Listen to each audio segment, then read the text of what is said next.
I've lost track of the microphone, Tom. Okay. Hi, my name's Christian Reed. I'm with FCS Commercial Service. I had a comment for Ambassador Larson. One of the comments you made about the advocacy efforts of State Department of Ambassadors. I had a great conversation last month while at one of our posts, our FCS posts in the Middle East. And I was speaking with our ambassador about the role that our section provided in supporting her efforts, how we fit in with the country team, and how she and her team supported us.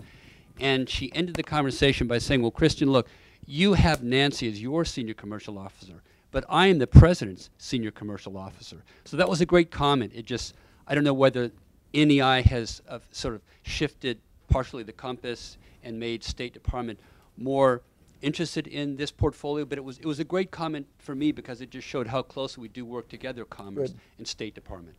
It's terrific. If I could just follow there, I mean, I think I go back to that time that I was last in Washington working in a job like this when Susan and Igor, I think the whole goal we at Commerce were working to do, and you had a great State Department team, that they wanted the ambassador to be the senior commercial officer, if you will, or the president's officer, and I think it's just testament to how, as time has gone on over these, that has really kind of, I think, gelled in the advocacy piece in a very good way. But well, thanks. Yeah. And I think this is a testimony to the need to work like this. One of the things that I gave a lot of support to when I was still in government was awards. You know, how an organization signals that an activity is important means a lot. And so, you know, we had Chuck Cobb, who, you know, worked at Commerce. Ambassador to Iceland, Assistant Secretary of Commerce. Yeah. Established this award for commercial diplomacy, and we tried very hard to promote that. And you know, there was a time when Gordon Smith, then senator, was on the selection committee, and we went up to the Senate to sit down in his office so we make it life easier for him. We always had, you know, senior Commerce Department people on the selection committee. And I just thought it was terrific because it was a great way of just saying this is important. And now, you know,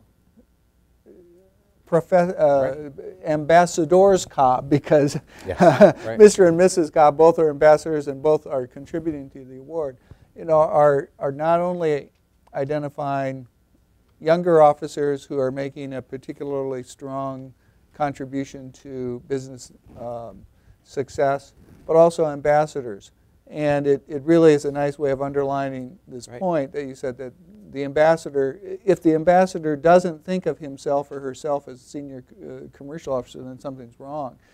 I went over last fall, I think, to an event in EEB that Bob Hormats and Jose Fernandez went to, and John Byerly, who's our ambassador to Moscow, was getting the Cobb Award for his work in helping, hopefully, open the Russian market for our poultry exports. And it's another nice example of how you work in tandem, policy and commercial diplomacy, because primarily what this wasn't to sell more Purdue chicken, although we hope that you will, but it was to break down some of these phytosanitary barriers that made it hard to export into Russia any chicken whatsoever.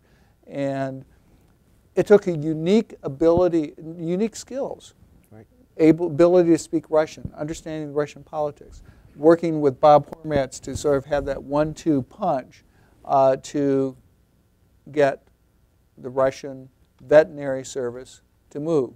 I saw Bob earlier this week, and I get the impression the job isn't finished yet, but that's life in diplomacy, is that you know, it's like George Shultz said, nothing is never over, but you really do the best you can to make things better that particular day. Well, and the John Byerly example is an interesting one, because many of the officers who've won the Cobb Award as ambassadors have not been economic folks like you or me. They've come from the admin or political cone. They're ambassadors, but they know that in that role, doing commercial work is important. So, I mean, I think I certainly feel that I've seen in the 30-some years in career in the Foreign Service, that it has become more understood, not just by the economic and commercial people, but by Foreign Service general, the importance of doing commercial work and helping American companies and so on. Is there work to be done more? Sure there is. Are there some people that are better at it than others? Yeah, sure there are. But it's come an awfully long way.